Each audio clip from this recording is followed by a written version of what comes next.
อิหร่านครับเนาะเอาครับกำไรเขาครับขึ้นมาด้วยแทงปางตึกอันตึกเตสิบเนาะอันนั้นก็จะเป็นอิสราเอล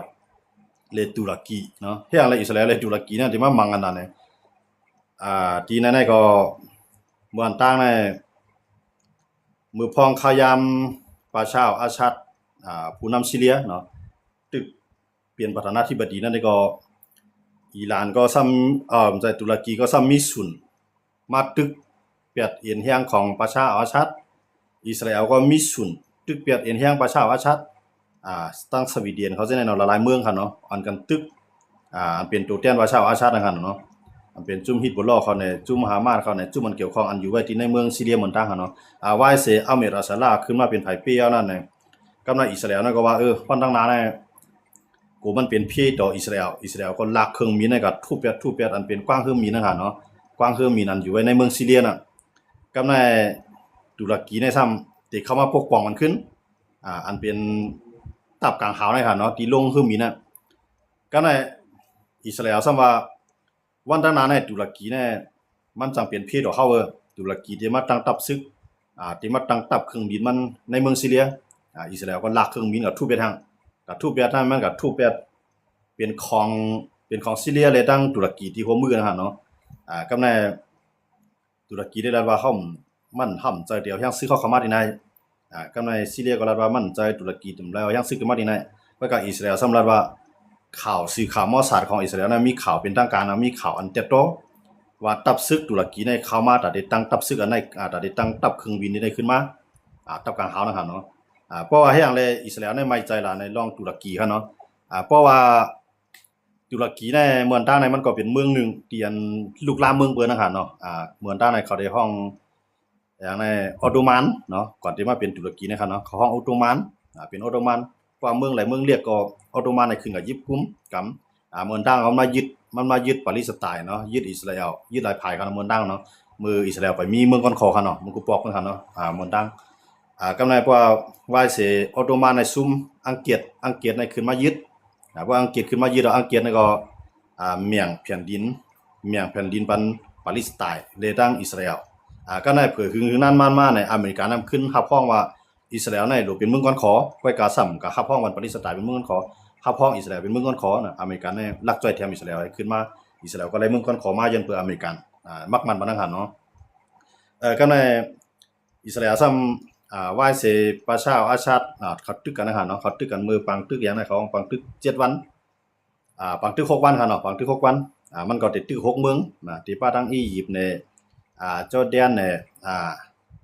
กาตาร์เนี่ยมันจะมีอยู่หลายเมืองครับเนาะมันจะมีอยู่ซีเรียเนี่ยทั้งหมดทั้งเซียนจะมีอยู่6 เมืองเมื่อนั้นในเขาเรียกว่าเข้า6 เมืองเนี่ยที่โคมันสิเลยถอนแบบแผ่นดินอิสราเอลนั้นรู้อะไรเกิดขึ้นเขา6 เมืองนั้นก็เข้ามาหมั่งมันนะใจเครื่องบินใจยังซึกตั้งนำทั้งหลายอิสราเอลเนี่ยตาบันเขาเนี่ย6 วันปีเขา6 เมืองนับตั้งแต่นั้นมาอิสราเอลเนี่ยเป็นเมืองอันที่ลื้อหลังกับทั้งกำผาครับเนาะกำในอิสราเอลก็ต้องไล่ยึดเอาเมืองหลังเลบานอนมังซุนครับเนาะกำในซีเรียมังซุนที่100 กว่าล้านก็ในเพราะว่าอันฝ่ายเสียประชาอาชาติเป็นฝ่ายสู้แม้อัลเมราซาลาเป็นไผปีเนาะยันเบอร์อัลเมราซาลาในเลยตั้งใจทำที่ตุรกีเนี่ยเลยตั้งใจทำที่สวีเดนเนี่ยเลยตั้งใจทำที่อิสราเอลเนี่ยเนาะอิสราเอลเนี่ยมันใจว่ากับใจทำอัลเมราซาลาคำสิงก็ว่ามันถูกเปียดอันเป็นตัวแทนของประชาอาชาติต่างหากเนาะมันจะน่ะฮามาสเขาในฮิซบุลลอฮ์เขาเนี่ยก็อยู่ไว้ในเมืองซีเรียต่างหากเนาะอิสราเอลในทุบดินได้ก็ไม่อิสราเอลก็ยึดที่100 กว่าล้านยึดมาถึงก็ยึดมาถึงมือปางที่6 วันครับเนาะก็ในเห็นนั่นนะเพราะว่าประชาอาชาติในขี่เครื่องบินลูกหลานนางเมียนไปออกเมืองกว่าในมื้อเดียวนี้ครับเปรียบมอบผูมันที่รัสเซียนะครับเนาะประชาอาชาติก็มาแล้วก็ในอเมริกาซาลาขึ้นมาเป็นประธานาธิบดีอเมริกันก็ขับพ้องเนาะก็ในหลายเมืองก็ขับพ้องอเมริกาซาลาเป็นประธานาธิบดีก็ในพวกในข้ายามที่เอาอาชาติซุมาในตับซึกในซีเรียเนี่ยมันได้มีหลายจุ่มเขาเนาะที่เขาโฮมาในมังก็ในอิสราเอลก็พอเอาอาชาติซุมาในอิสราเอลก็ลักเครื่องบินมันถูกเป็นม้วนๆเนาะอันเป็นเครื่องกองกลางใช่ไหมอย่าไปให้มันกัดตกใส่ในมือจุ่มใดจุ่มนึงให้เป็นเพศของอิสราเอลก็ข้ายามดีนั่นอิสราเอลมังแพทกำในอิหร่านทำมันจะตุรกีมันได้มาพื้นขึ้นตุรกีเนี่ยได้มาพื้นขึ้นได้มามีมันขึ้นนะครับเนาะที่เฮ็ดมันขึ้นก็น่ะอิสราเอลว่าตุรกีเนี่ยมันขึ้นว่าทางอิสราเอลรัสเซียเขารู้เนาะมันว่าอิสราเอลเนี่ยเป็นผู้ก่อการร้ายอิสราเอลเนี่ยเป็นอาชญากรสงครามเนาะเป็นกวนขลางเผ่าพันธุ์แล้วก็ตุรกีเนี่ยเป็นกวนก่ออันกว่ายืนลุ่งตะลาลงฟ้าเอาตั้งพิษ จอมพ่องลงเป็นจะมีเดนเจ้าผู้นำอิสราเอลนะครับเนาะกำในอิสราเอลก็รับว่าพวกตุรกีมานะคือตุรกีเนี่ยมันเป็นใจมุสลิมมันเป็นเมืองมุสลิมเขารู้มันนะตุรกีเนี่ยอยู่ในนาโต้เมืองต้าเนี่ยมันก็ได้เฮ็ดก็รัสเซียเฮ็ดก็อเมริกันก็เป็นลูกจุ่มนาโต้เนาะอยู่ในยุโรปหมดกำในว่าสิบางตึกยูเครนในรัสเซียเฮียงมาเนี่ยตุรกีเนี่ยก็จ่องไรมาจุกอยู่ภายยูเครนเตรียมตัวเนาะจุกอยู่ภายยุโรปเตรียมตัวก็ตัดขาดรองรัสเซียเนาะตัดขาดเมืองต้าใดมันก็กึ่งจุรัสเซียนำนั่นขนาดเนาะไปไว้หลังมันก็ตัดขาดกำในตุรกีเนี่ยมันว่าเฮาหลวเอาตั้งพิษเป็นจะมีเดนยาฮูเนาะแล้วก็เอายืนต่างลุ่มตลาดลุ่มผ้าเนาะยืมตลาดลุ่มผ้านี่ก็ออกมายอบมาเนาะออกมายอบเป็นจะมีเดนยาฮูกำในเป็นจะมีเดนยาฮูนี่ก็ผมสนใจครับเนาะกูกำในว่าตุรกีเข้ามาเนี่ยตุรกีเนี่ยมาปกป้องมันขึ้นเมืองซีเรียอันเป็นอาเมดอัลซาลาเป็นประธานาธิบดีครับเนาะก็มาเร็วนะครับเนาะก่อนอันลุกขึ้นในปีก่อนนะเขาต่อสู้มาใน54ปีเนาะปีก่อนในครั้ง7วันนะครับเนาะปีเขาต่อสู้ได้ต่อสู้มา54ปีวันที่เขาเปี้ยได้เขาใจเขายาม7วันยันเบื่อไหนเขามีปลองพร้อมโฮมกูคือพ่อมันหมดค่ะเนาะมาได้เป็นเจ้าเกิดเนี่ยเป็นเจ้าสังสิงแล้วอันอยู่ในเมืองซีเรียดังเสียในมาพ่อมันหมดผายลูกพื้นยึบกองกลางทั้งหลายจะได้มาพ่อมันเป็นหมดเลยก็ลูกพื้นนั่นขนาดว่าลูกพื้นเอาเขาเปี้ยเนาะเปี้ยก็เอาอาชาติเนาะป้าชาอาชาติก็ไปออกกับผู้ในอเมริกาสลาวขึ้นมาเป็นประธานาธิบดีแต้มไว้ตัวเขาโยก็จังมีลงเลือกตั้งตั้งนานขนาดมื้อนี้ก็ระดับภายครับอิสราเอลก็จังเลยมาอิสราเอลก็ตึกเหลี่ยมหมดค่ะมันด้านเนาะไขเป็นหมดว่าอันเป็นกว้างคือมีในเป็นอิสราเอลก็ทุบหลายๆครับเนาะทุบเหลี่ยมไปหมดอันเป็นจุ่มยุบกองกลางอะไรที่มันแบบที่เป็นเพศของอิสราเอลนะอิสราเอลก็ออกกับก็อยู่ในเมืองซีเรียนะครับเนาะอยู่ในกลางเมืองเฮาเนาะอย่าไปอยู่จำแดนลิ้นอันเลยเป็นกองกลางอันเป็นอาชาขึ้นไว้นั่นได้อิหร่านเนี่ยก็ทุบอิสราเอลเนี่ยก็ทุบเป็นหมดเนาะก็ในตุรกีมันว่าเฮาหลุดเขามือปกป้องขึ้นในตุรกีเข้ามาน่ะว่าตุรกีเข้ามาในอิสราเอลเนี่ยก็ลากเครื่องบินก็ข้ามไปก็แล้วเนาะข้ามไปตุรกีก็ไม่ตุรกีก็ว่าได้ขึ้นตอบขึ้นอิสราเอลนะถามว่าตุรกีเนี่ยพวกในนาโต้เนี่ยมันเป็นหมาย2เขาโลนะว่ายังซึกว่าในนาโต้เนาะยังซึกในนาโต้เนี่ยมันเป็นหมาย2เดียว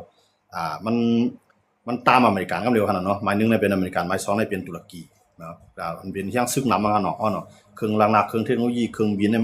มันเลยว่าเป็นหมาย2เดียวกันเนาะตามอเมริกันนะพวกลูกจุ่มนาโต้ก็แห่งเลยอิสราเอลสัมผัสมังล่ะดังนั้นได้เป็นลูกจุ่มนาโต้ในลูกจุ่มนาโต้ในว่ามังเมืองใดเมืองนึงเหมือนตั้งว่ามังเขาตั้ง30บาท2เมืองในข้อตกลงของมีจังนั้นก็อิสราเอลในฮัดกับมังตุรกี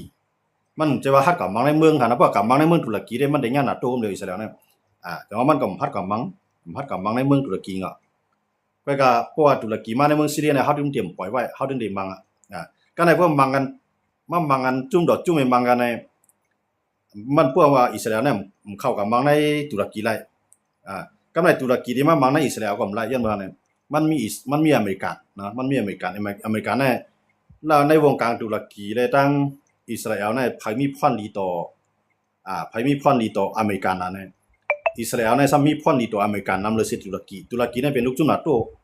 ก็มันซ้ำเป็นเมืองมุสลิมนะอันจังเป็นเพศของอเมริกันกันในตั้งแต่วันออกกลางเนี่ยอันที่เคียงต้าอะไร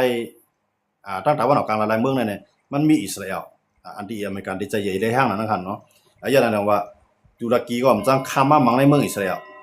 อลก็มันจังข้ามกับมังในเมืองตุรกีก็เลยมามังกันในเมืองซีเรียก็ในว่าตุรกีเนี่ยเข้ามาตอบขึ้นเนี่ยมันจะเลยมาตอบที่ในเมืองซีเรียกันที่ซีเรียที่อิสราเอลกับกุมกรรมที่100 กุลานะครับเนาะ100 กุลาเนี่ยมันจะเป็นของซีเรียอย่างอิสราเอลกับกุมกรรมหมดแล้วหมดเลยได้เพราะว่าอยู่ที่100 กุลาเนี่ยยีลงกันในเมืองดามัสกัสเมืองหลวงของซีเรียกันเนาะอันนั้นมันถึงไรกุตีนะครับเนาะว่าอิสราเอลเนี่ยก็ยึดไว้เส้นทางยุทธศาสตร์การศึกนะครับเนาะก็ในว่าตุรกีมาในตุรกีในเฮียงมันใหญ่เขาเฮียงใหญ่มันก็ตุรกีเนี่ยเป็นเมืองเตียนปันแห่งมุสลิมทั้งหลายมันก็เป็นเมืองมุสลิมเมืองนึงนะครับเนาะก็ในมันก็อิสราเอลก็ว่า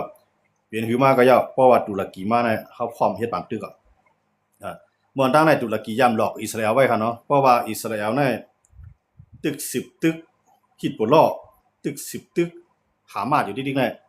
ตุรกีเตใจแห่งซึกต่ออิสราเอลเนาะอันเป็นเออร์โดนเนาะอันเป็นประธานาธิบดีเออร์โดนในยามปืนเผาไว้จังได๋ก็ในจอมพ่องลงเป็นจะมีนิทันยาฮูเนี่ยก็ขึ้นตอบขึ้นก็เลยว่าอย่าไปเฮ็ดบางตึกตั้งความลาดแกเพราะฮัดหมังมาด้วยแหละตุรกีอิสราเอลเนี่ยมันเพิ่นเฮาว่าเรียกผิดขี้หนูเนาะเมืองมันได้เรียกๆไอ้กะเนาะซึกมันก็มีป่นหลายแสนแก ก้อยกับมันหายน่ะมันหายน่ะเนาะหายฮัดเมือก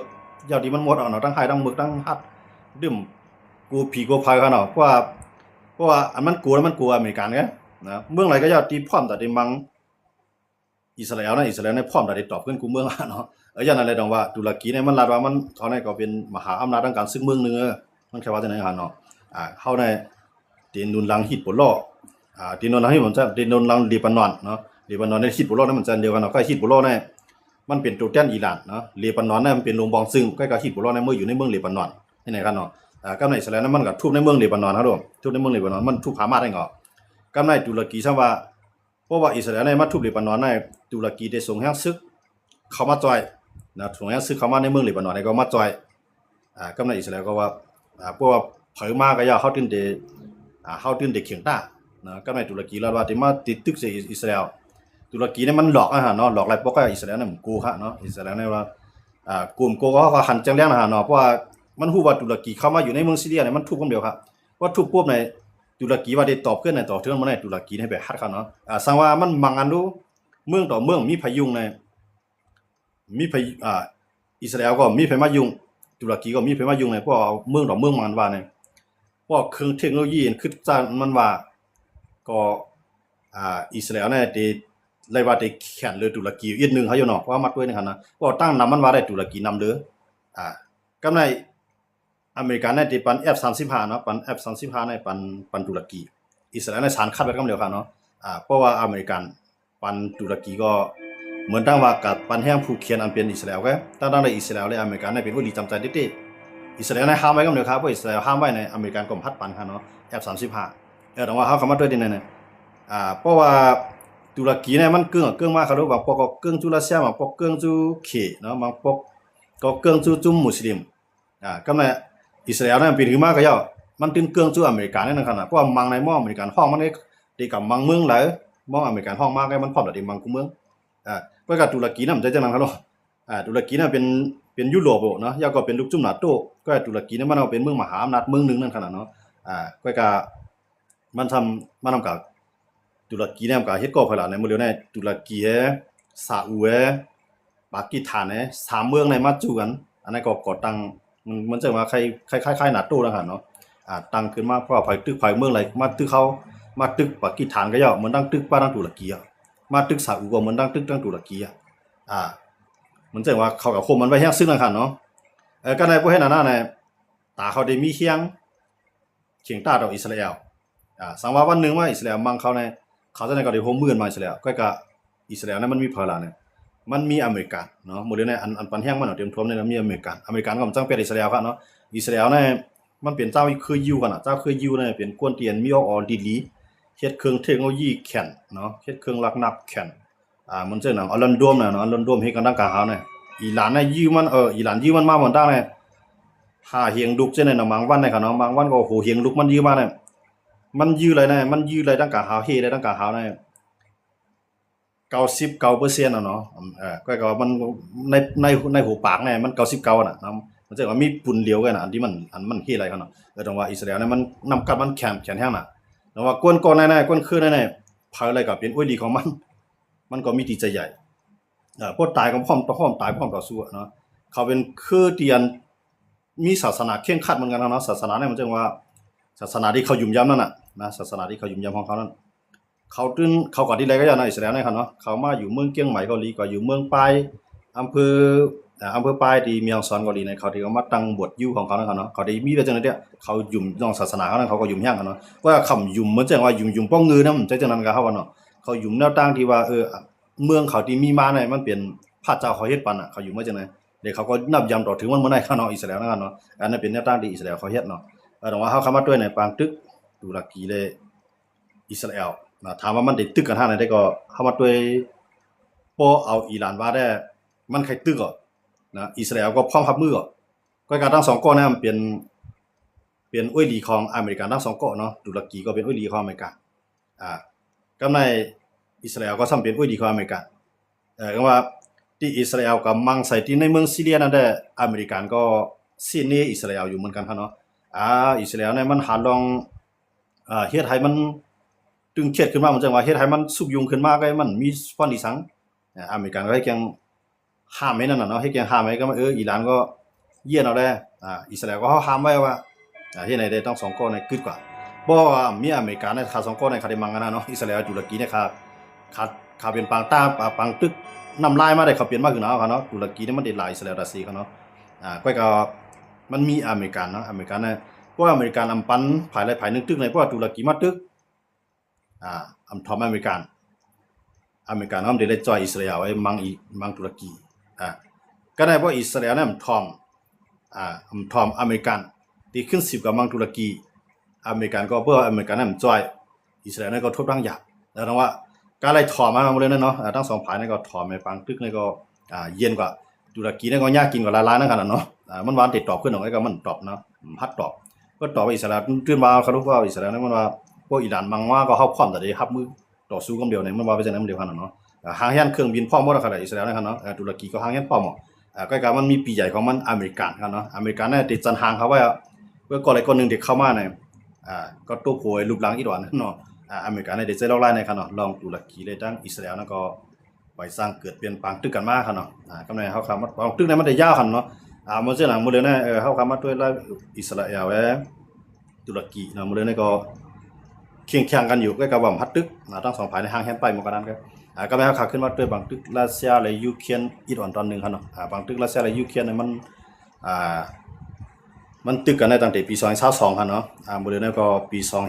2020ปี2026เมื่อเดือนนี้อยู่มา5 ปีแล้วครับเนาะตึกกันมาใน5 ปีก็ไปเตรียมใน5 ปีก่อนเนาะก็มันเข้ามาในปีที่5นั่นครับเนาะก็ไม่ทั้งสองฝ่ายเนี่ยก็ตึกกันแห้งเนาะตึกกัน5อย่างน่ะรัสเซียเนี่ยก็ซึกมันก็มาตายนำอย่างน่ะรัสเซียเนี่ยได้เก็บซึกทาง300,000ก็เนาะเก็บซึกได้พวกเก็บได้300,000ก็ส่วนการซึกต่างๆก็ได้ปล่อยเข้ามาในเมืองยูเครนซึกเกาหลีเหนือกันดีกว่า50,000นั่นก็ตึกว่าดีกว่าครับเนาะไปยินว่ากว่านะตึกว่าดีกว่าเครื่องนักได้กว่าครับเครื่องนักได้มันจะขีปนาวุธของเกาหลีเหนือเนี่ยกว่าถึงในมือรัสเซียน่ะเอามาใส่ตื้อต่อเมืองยูเครนเนาะก็ในยูเครนก็ออกมายอมรับว่ามือเดือนในแฟตที่ออกเราเนี่ยมันอีน่ะย่อแต่ที่กลางตั้งนานเนี่ยมันเหลือหมอกเฮาว่าในหัวปากเนี่ยมันเหลือหมอก 10% กันนั่นคั่นเนาะมันคืออีแฮงหลายย่อเพราะว่ายุโรปอำนาจจอยเฮาจังซุ่มบางตึกยูเครนน่ะยอมรับลองมันได้ซุ่มกันเนาะประธานาธิบดีเซเลนสกี้ว่าเฮาจังซุ่มบางตึกย้อนนั่นแหละยุโรปหรือไรคัดใจหรือในแท่ง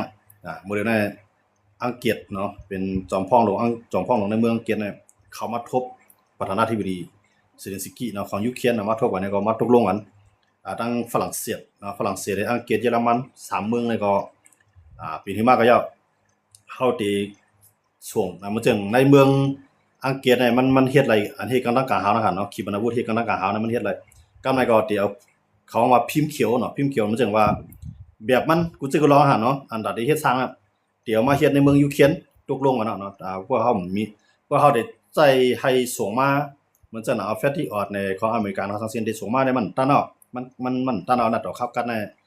ย้อนบ่ซึกรัสเซียน่ะได้มาทาง 300,000ยูเครนว่าจังได๋เนาะก็เฮาจังซุ่มบักตึกย้อนนั้นแหละโอ้ยดีเฮากูให้พายดูไล่เนียดมาจ่อยกันอันพวกเฮามีอันเฮ็ดกันทางกลางหาวไล่แน่ซึกอันมา1ลีนเฮารับมือไล่มาทาง 300,000ก็ยูเครนรับมือไล่ยูเครนประธานาธิบดีเซเลนสกี้ลาดไว้จังได๋เนาะกำในรัสเซียก็พูดว่ายูเครนในอันเฮ็ดกันทางกลางหาวมันขึ้นอีนะอย่างในรัสเซียก็ทุบใส่เนาะมังไงกูว่าเนาะมังวันปาก2ปากลูกเขาขีปนาวุธในกันนะโดนว่ามังว่าเด้เนาะก็ยูเครนได้ขับเลยมังซุนกำในอังกฤษก็ปล่อยด้วนอันกัดแขนของด้วนอันยื้อไหลไกลตั้งไกลใน2เฮงลักเนาะอังกฤษก็ส่งมาปันยูเครนก็ลากกว่ามังรัสเซียกำในรัสเซียล่ะว่าอังกฤษเนี่ยส่งด้วนปันยูเครนมายื้อแซวรัสเซียได้ใจยังสิต่ออังกฤษหลอกนั่นหั่นเนาะกำในอังกฤษเนี่ยถามว่าที่กลัวเนี่ยมันกลัวเสมกันเนี่ยมีนมาเนาะเฮามีนในเมืองอังกฤษมาขี่เครื่องบินมาลงเมืองยูเครนอยากก็มาโทรประธานาธิบดีเซเลนสกี้เนาะมาโทรว่าตั้งนานเนี่ยเฮาได้ปืนไฟเขียวบันให้เฮ็ดขีปนาวุธหลายหังกวยอันที่อังกฤษมีนั่นคั่นเนาะอังกฤษหมออันที่กำลังกะหาวนั่นคั่นเนาะมาโหมื้อทางยูเครนโดนในยูเครนในพร้อมเนาะต่อปีเนี่ยมันเฮ็ดอะไรเป็นล้านๆล้านมาขนาดเนาะลองโดนในลงยูเครนไม่ใจก้อยกามันไม่ใจในมื้อเดียวเนี่ยอันที่กำลังกะหาวรัสเซียเนี่ยอันที่กำลังกะหาวได้รัสเซียได้บ่ค่อยใจเลยติเตียมเด้อจังว่ายูเครนในใจด้วนอันคือกาบมันขึ้นมานะครับเนาะด้วนอันยูเครนเฮ็ดออกในด้วนอันฝรั่งเศสเขาเนี่ย ด้วนมือเดียวได้อันเป็นด้วนอังกฤษเนาะอันที่มันมาใจเลยมังรัสเซียในซุ่มน้ำในเป็นด้วนของอังกฤษรัสเซียลาว่าบ่อังกฤษดึก10ส่งมันด้วนเช่นนั้นอังกฤษได้รับมือบางตึกเนี่ยอังกฤษก็พร้อมประเทศบางตึกต่อรัสเซียอันเป็นจอมพ่อของอังกฤษก็ออกมาครับพร้อมประเทศบางตึกต่อรัสเซียสังเกตว่าอันนั้นอันเฮามาจอยยูเครนเนี่ยย้อนเบอร์รัสเซียมาลุกลามยูเครนได้เฮามาจอยกันเพราะว่าใครๆเฮาจอยก็รัสเซียยอมขึ้นบางตึกเลยเนี่ยอังกฤษว่าจังได๋กำลังอังกฤษในหรือเสียมขึ้นลองด้วนอันจอยทำยูเครนเนี่ยยังมาโคมือกันตั้งยูเครนเนี่ยได้ตกลงกันลงลายมือกันกว่าว่าที่มาเฮ็ดอันเฮ็ดกลางตั้งกลางหาวในเมืองที่มาเฮ็ดในเมืองยูเครนนั่นค่ะเนาะเมืองตั้งในยูเครนเนี่ยได้ไล่เฟตติออดอันเฟตติออดเนี่ยตรงนู้นทำในปันตั้งมุมมองนะค่ะเนาะก็ว่ามันไปลงลายมือกันก็ปันตั้งมุมมองว่าเฮาพอเฮาได้ส่งในมันได้นานให้มือเฮ็ดออกในเมืองยูเครนกำซื่อเพราะว่าตรงนู้นทำในมันลาดไว้จังได๋ก็มันจังว่าปันตั้งมุมมองให้เนาะมันจะว่าลงลายมือกว่าเอาในพร้อมเอาในก็ใจค่ะเนาะก็ในว่าเสวานาธิบดีตรงนู้นทำลาดว่าติปันเฟตติออดในมือเฮ็ดในเมืองยูเครนน่ะยูเครนก็โจมค่ะเนาะโจมไปมุมมองก็กำลังเป็นเจ้าของกลุ่มมันนี้อันเฮ็ดออกเฟตติออดนะครับว่าเพราะว่าวันดังนามาเครื่องอันไหนมันผีกว่าย่อในเมืองยูเครนก็ไล่กว่าหมอเฮ็ดทั้งกล้วยเอาในเฟตติออดในกาขันมันได้ตกย้อนนั่นแหละเฮาเดี๋ยวจังปันประธานาธิบดีได้ปันครับเนาะก็ว่าเจ้าของกลุ่มนี้ในมันปันเนาะก็เจ้าของกลุ่มนี้ปันก็มันจังมากนั่นน่ะก็ในตั้งมุมมองของยูเครนก็เลยลดลงกว่าอีดอกนะครับเนาะเฟตติออดเนี่ยแต่ในมือเฮ็ดอะไรในเมืองยูเครนเนี่ยเมืองตั้งในตรงนู้นทำให้ปันตั้งมุมมองไว้ที่มือเฮ็ดที่ปันเฮ็ดเนี่ยก็ในตรงนู้นทำเตมันตรงไปประธานาธิบดีซิเลนสกี้ขึ้นกว่าย้อนแทงค่ะเนาะขึ้นมินกว่าเมืองอเมริกาในขึ้นกับถามขึ้นแทงว่าติปันมาเมื่อไหร่จอมย้อนนั่นน่ะเนาะจอมย้อนติปันมาเฮ็ดเมื่อไหร่มื้อเดียวในบางตึกในมันแก้มแฮงหนาลายแล้วมันเตรียมพับมือหลายเพราะว่ามันมีเฟตติออดเฟตติออดเนี่ยมันเรียกว่าแข็งได้ดีค่ะเนาะเพราะว่ามาด้วยในบางตึกยูเครนเนี่ยยูเครนอยู่รอดได้มา5ปีเนี่ยย้อนเฟตติออดค่ะเนาะย้อนเพราะมีเฟตติออดเนี่ยมันมีที่กำลังกะเฮาเฟตติออดเนี่ยมันเป็นอันที่กำลังกะเฮาจันสูงนะครับเนาะเพราะว่าเหมือนจังว่าเขาว่าขีปนาวุธทิ้งตัวนั่นเนาะขีปนาวุธทิ้งตัวเนี่ยมันจังว่าเพราะมันปล่อยมาเนี่ยมันมาเลยไวยาวก็มาไกลยาวก็หมอวีจ้ามันที่อันที่กำลังกะเฮาต่างเมียวนะครับเนาะก็กะมันวีเฟตติออดเนี่ยไล่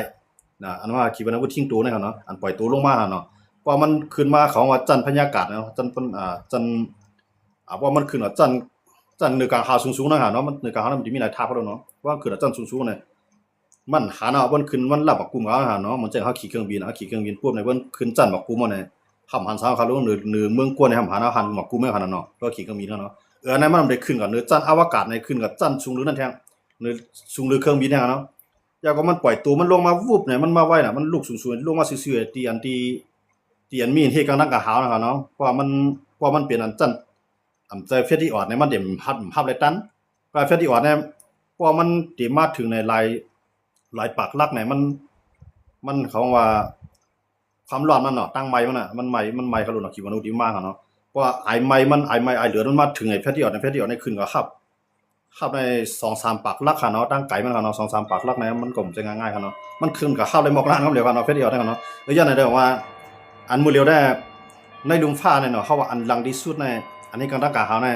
ผู้เป็นของอเมริกันก็จะเป็นเฟตติออดผู้เป็นของยูเครนก็จะเป็นผู้เป็นของอิสราเอลก็จะเป็นออรันโดมก็อังกฤษเขาก็มีแนวเนาะจื้อไผจื้อมันนะครับเนาะเมื่อเป็นรัสเซียก็จะเป็นS4 ปากเขาเพิ่นรัสเซียกันเนาะอันนี้ก็นักกะหาวกันเนาะเขียวก็ได้มีอยู่มันเป็นน้องว่าของเมืองไผเมืองมันนั่นคั่นน่ะเนาะมันสิวางแผนไว้จังนั้นแต่ว่ายูเครนเนี่ยมันลาดว่าพวกเฮามีเฟตติออดในเฮาต้องซุ่มบังตึกเอาในข่าวกัดเนี่ยมันว่าไว้จังได๋ก็เดียวกันเนาะเพราะว่าเฮียงแลในการศึกเนี่ยมักกองเฮาคือเก่าเฮียงแลแต่ละก็ลาดในเปิ้นล่ะที่มันเป็นความลับอันสูงยอดสุดยอดเนาะเป็นความลับอันสูงสุดอ่ะก็ก็สินสิกี้เนี่ยเลือกที่ลาดลองตีมันพวกมันลาดลองตีเพราะว่ามันตีลับกันเนี่ยลองเตียนมันมีไว้มันเกิดขึ้นเอานั่นเหมือนว่ามันเรียนถูกเก่านะครับเนาะมันจะว่าย้อนลัดลองตีมันลาดลองตีว่าเฮาเกินหมอก 10% แล้วนะผมมื้อกูปองแล้วยามอยู่ 7-80% น่ะมันเหลือหมอก 10% แล้วมันอีลงแฮงหลายแล้วมันเตรียมตันเข้ากัดเนี่ยแต่ว่าอังกฤษก็ประธานาธิบดีสองพ้องหลวงเมืองอังกฤษก็เข้ามากันเดี๋ยวมาครบทบนะประธานาธิบดีซิกี้ก็พวกนั้นก็อันเฮามีไว้ในเฟซที่ว่าในคลังของเฮาน่ะในหมายถึงในคลังในหยองเนาะในหยองของเฮาน่ะในหยองของเฮาอันเฮามีไว้น่ะเฮาก็ได้เนี่ยเรามาปั่นยูเครนก็ อันไหนก็มันเต็มไปป้อปังตึกในมันติเป็นปังตึกข้าวยาวย้อนไปว่ารัสเซียในได้ส่งซื้อมาทาง300,000ก็ก็ได้เลยหรือเฮ็ดในเมืองยูเครนก็ว่ามันเฮ็ดหลายที่กำลังการหาว่าตำไรเมืองหลวงเมืองหลวงของยูเครนกูดีๆเนาะอันเป็นเกี่ยวข้องในเมืองหลวงของยูเครนน่ะก็ตำไว้ในกูดีอ่ะเนี่ยต่อให้รัสเซียมีน้ำดักนี่ก็มื้อนั้นแหละมันได้ซุ่มเงินมันได้ซุ่มเอาอย่างนั้นเพราะมันยื้อขีปนาวุธมาเนี่ยเพราะว่าแฟตตี้ออดในที่ใดก็คั่นเนาะที่ใดเพราะว่า90ปูนแฟตตี้ออดเนี่ยเนาะมันก็มีที่ใดกูลุงก็90ปูนก็ในว่าด้วนว่าสั่งว่าที่ไหนก็ได้กำนำได้ยูเครนก็มันก็มีด้วนฮับตั้งกลางหาวเลยเยอะเนาะก็พวกเป็นขีปนาวุธในยูเครนฮับไล่นะก็เลยใจพิธีออดเนี่ยเพราะว่ามันว่าอังกฤษมาหัวมือเนี่ยมันก็ได้ไล่ก็ได้10เข้าบางตึกให้แล้วกำลังซื้อมาก็ได้เป็นภายปีนั่นท่านเนาะให้ว่าการลุกลามเมืองเปิดในปีนั้นได้ก็มันก็เตรียมงานมันเช่นอเมริกันว่าบางอิหร่านต่อถึงมันได้ก็ไปฮู้ที่ปีมันเนาะรัสเซียมาบางใน5ปีก็ไปฮู้ที่ปีมันนะดังว่ากว่ายูเครนยังตึกต่อสู้อยู่อังกฤษเขายุโรปเขาฝรั่งเศสเขาได้ตึกปันอย่างนั้นรัสเซียในตึกที่เป็นไผสู้ไม่ขนาดตั้งหน้าคั่นเนาะก็ว่ามันก่อนที่สู้มันก็ใช้ง่ายๆคั่นเนาะรัสเซียน่ะมันมีขีปนาวุธมันนำแฮงไว้คั่นเนาะอันนี้ก็ลองปางตึกยูเครนและรัสเซียเนี่ยไปหันที่ยาวมันมื้อเดี๋ยวนี้ยุโรปเขาก็จอยแถมยูเครนเต็มที่คั่นเนาะอเมริกันได้บ่จอยที่เดียวย้อนว่าเนี่ยอเมริกันในมันโหลเอาไว้จากขี้เมืองมาในรองนึงในเมืองโอหลีของมันเนี่ยมันก็วางไว้เป็นกูเมืองคั่นเนาะเหมือนจะหนังแฟตตี้ออดได้คั่นเนาะในเกาหลีใต้ในเกาปานเหมือนตาในเกาหลีใต้เกาปานในมันเอากว่าได้ไว้ตั้งตะวันออกกลางเนาะก็ไว้ตั้งตะวันออกกลางก็ไม่ตั้งตะวันออกกลางนั่นก็อิหร่านในทุบเรียวไว้หลายอันเนาะแต่ว่าอันนั้นจะได้ก็เฮ็ดได้อเมริกันในอำจังส่งแฟตตี้ออดในปันยูเครนกับซีเนาะให้เอามาเฮ็ดอันวางก็กูมันนี่อันเฮ็ดออกแฟตตี้ออดในก็ซ้ำไปยอมปันเนี่ยต้องว่าต่างหลอดของยูเครนในมีต่างเหลวเนี่ยอันนั้นก็อังกฤษฝรั่งเศสเยอรมันเนาะหมดเลยได้อังกฤษนั่นคั่นเนาะอังกฤษในพร้อมแต่เดี๋ยวเอาอันเฮ็ดกำลังการหาของอังกฤษที่มีอยู่นั่นมาเฮ็ดออกในเมืองยูเครนสิรับมือรัสเซียกว่าตั้งนานเนี่ยรัสเซียก็หลอกนั่นคั่นเนาะหลอกอังกฤษว่าอังกฤษเข้ามามีส่วนร่วมมันได้มองปองว่าอังกฤษในเข้าในบางตึกรัสเซียติดใจแฮงซิกต่ออังกฤษเนี่ยรัสเซียเนี่ยเพิ่นก็อังกฤษก็ว่าต่อให้เฮาไล่รับมือบางตึกต่อรัสเซียก็ยอมจู่การรัสเซียไปยอมขึ้นบางตึกต่อยูเครนเมืองยูเครนไปไล่เอกภาพไปแล้วลองกัดเย็นนั่นอังกฤษตื่นเตจุกอยู่ภายยูเครนเต็มตีเนี่ยอังกฤษมันได้ว่าปืนเผาพร้อมรับมือต่อรัสเซียกำซื้อนะฮะเนาะอันนั้นได้ก็ขึ้นอยู่ที่ปูตินมันติอุบรวมไว้มันติมังตี้อยู่มันได้ก็ขึ้นอยู่ที่ปูตินแทบจะเส้นใจว่าจองที่มังอังกฤษเพราะมังอังกฤษเหมือนดังมังนาโต้คั่นเนาะเพราะมันมังอังกฤษมันสิว่าอังกฤษเอามาเอาแฮงซื้อเข้ามาในเมืองยูเครนคั่นเนาะเพราะเอาแฮงซื้อเข้ามาในเมืองยูเครนน่ะมันเตรียมเจ้านาโต้ในเข้ามาจ่อยก็ว่าเพราะว่ารัสเซียเอาแฮงซึกนั้นก็เอาขีปนาวุธยื้อใส่เมืองอังกฤษกำเดียวเนี่ยมันติญานาโต้30ไป2เมือง33เมืองไปยูเครนเมื่อนั้นรัสเซียเหลียวคั่นเนาะอันนั้นเขาสิไปตัวทางปูตินติหลอกติหยอกอันนั้นก็ติปล่อยให้อังกฤษในเข้ามาจ่อยยูเครนเตรียมตูเนี่ยอันนี้ก็เฮาขาดสิไปตัวทางด้านหน้าคั่นเนาะเอาครับค่ำคืนนี้ก็ยินโจมพี่น้องเขากูก็กูเจ้าที่เข้ามาปัญหากันในค่ำคืนนี้ย้อนให้นอนรับพันดีกันกูก็สิกรรมในคั่นเนาะหมายสูงกูก็สิกรรมครับหมายสูงครับ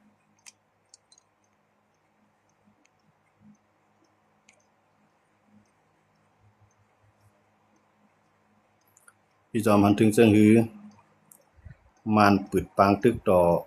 หลายๆจุ่มเลตังอาจสิได้อาจจะมีเพียนสังค่ะลองอันซีเรียสเลยมาได้ก็มาได้มันไข่ปึดปางตึกนี่พาหางว่าเข้าในตึกแก่นแข็งนั่นขนาดเนาะไว้การลองเตะมันในมาในมันแก่นแข็งมันกูบอกเอาค่ะเนาะมันแก่นแข็งมันกูบอกย้อนว่าในกัปตันหมดเลยนั่นเป็นกัปตันตึกกัปตันใหม่สังว่ามาตึกอาซีเรียสเนี่ยมันเตรียมใจปังตึกจอมดินเหมือนเจ้าหนังมันกูบอกเอาเนาะอาซีเรียสมีเครื่องบินแน่นอนเนาะก็ก็อาซีเรียสมันถึงกัปตันมื้อเดียวได้มันก็ดึงที่มีดวนนั่นขนาดเนาะอย่างนั้นเลยต้องว่าเพิ่นปังตึกกันถ้าอาซีเรียสเป็นปังตึกอันใหญ่กันมาเนี่ยมันเพิ่นไปพร้อมแต่จะเป็นปังตึกใหญ่คั่นเนาะก็พอมาด้วยอาเซียก็ไปว่าติดถอยประมาณคั่นเนาะตึกสึกเพิ่มยังซึกเข้าในนาทีเนาะที่อันเรียบเป็นปักตึกกันนั่นหั่นเนาะดังว่าจังได๋เฮาได้ไปด้วยมาได้มันเปลี่ยนแผนการที่ว่ามันสิใจดอกไล่หลอกจังได๋ก็ว่าอยู่ที่ว่าเจ้าคือเฮาได้พร้อมมันก็เพิ่มพร้อมได้ต่อให้อาเซียก็เฮ็ดปังตึกก็มันไปเปลี่ยนได้นะมันไปเปลี่ยนซึกมันได้อย่างเบิดซึกมันเนี่ยมันมีรัสเซียมีอินเดียมีเกาหลีเหนือมีเบลารุสมันมีเมืองซึ่งในปันเฮียงไว้อยู่เนาะเหมือนเช่นหนังเวียดนามไทยกัมพูชาลาวเขาจะนำจอยดังกองกลางในสิตาก็เขาจอยดังกันไปบางมีเหมือนเราจอยเงินซึ่งมันไว้อยู่เนาะมาเป็นเมืองไทยเมืองลาวเมืองกัมพูชาซึ่งก็ตึกจอยเงินซึ่งมันชื่อว่าจอยหลายค่ะเนาะ ซอยด้านการค้าการขายกูจิกลองในปองว่าต่อให้ตึกก็เข้าไปเปซึ่งมันจก็ไปมีลองความโฮมว่ามีลองความโฮมได้เหมือนเช่นข่าวยำลาดว่าดูแตกมันเหมือนเช่นหนังซีเรียค่ะเนาะซีเรียเนี่ยมีตับซึกอิหร่านปันแห้งเตรียมตัวมาตั้งตับซึกไว้ในเมืองซีเรียก่อนเนาะมีตับซึกรัสเซียมาตั้งไว้ในเมืองซีเรียมีเขตนุนลังเต็มตีเนาะมีมหาอำนาจหลายภายกำยันปันแห้งก้อยกาอาเมดอาชาลาจู่ไรกูเจ้าคือเสเจอยุบกองกลางนั้นลูกพื้นแบบกำลืนมาซึกรัสเซียไหลถอยซึกอิหร่านไหลถอยขี่ก็มัดยุงอ่ะปาชาวอาชาปาชาวอาชาก็ไหลปลายอาเมดอาชาลาก็ปี้เมืองเฮาคาในมันมุงมองติดถึงวันนั้นอยู่เพราะมันไปเป็นหนังเมืองซีเรียนั่นแหละต่อให้โคราชลุกขึ้นตึกก็ไปปี้ไรเนาะต่อให้ย่างเขาต่อสู้ความกันมั่วเลยก็ไปปี้ไรเนาะจูกากูเจ้าคือไปพร้อมมันนั้นมันไปปี้ไรจังว่าขออ้างทางการเมืองมันไปเตรียมทวนเนาะมันตึกมีเขเขาในตึกไรกินเจ้ามันอยู่ตึกมีเมืองหิมห้อมกูเมืองตึกไรกินเจ้ามันอยู่รัสเซียในไรขายเครื่องกองกลางปันมันตั้งนำตั้งหลายอยู่ย้อนนั่นแหละเขาจะได้ไปจังถอยลองจอยแถมซึกมันตื้นตีไปจังปันซุ่มเพราะมันเกิดขึ้นลองพร้อมหัวมือหลายมือนั่นซึกมันเนี่ยมันตื้นตีซุ่มฮะไปกับว่ามีลองพร้อมหัวเนี่ยมันได้เปลี่ยนปางตึกยาวกว่าจังได๋ติ๊กมีมันติปี้ในนั้นขนาดเนาะเอาค่ะยินจมฮะที่พี่น้องเขาถามมาเนี่ยอันไรตอบมันก็ห้ามจะเป็นสิกรรมเลยครับเนาะเอาไม้สูงกันแท่งกำนึงครับข่าวนอกเมืองแคมใจจอมครับมึงก็ข่าวว่าตึกลาดยาวข่าวนอกเมืองอะเนาะเพราะว่าพี่น้องเขามาตันเขากับปันแฮงใน YouTube ก็ไลค์นะครับเนาะในFacebook ก็ไลค์นะครับเนาะเอาค่ะยินจมครับ